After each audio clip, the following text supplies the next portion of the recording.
For centuries, Gaza was a strategic hub lying at a crossroads of ancient trading routes. But the impoverished enclave as we know it today began to take shape in the aftermath of the Second World War.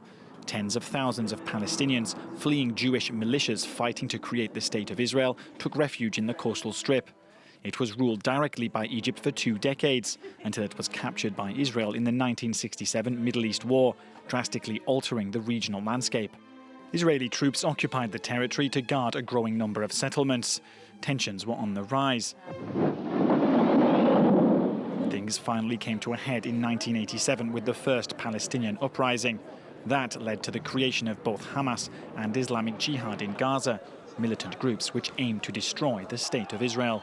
Throughout the 1990s, both groups tried to derail the peace process by carrying out waves of suicide attacks and bombings.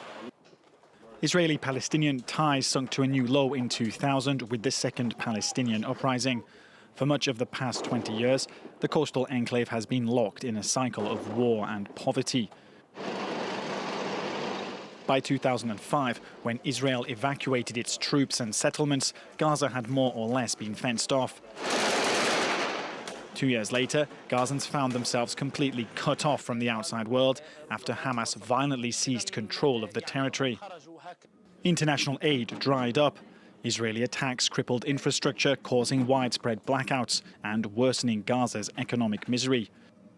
Both Israel and Egypt, which controls Gaza's southern border, tightened restrictions on the movement of people and goods through crossings. Conflict has made it almost impossible for Gaza to even begin the work of rebuilding its shattered economy. One of the biggest outbreaks of warfare happened in 2014 when Israel launched a ground invasion to stop Hamas firing rockets from the Gaza Strip. More than 2,000 Palestinians were killed, the majority of them civilians. Now, almost a decade later, Israel is poised to invade again, and many of Gaza's civilians have nowhere to flee.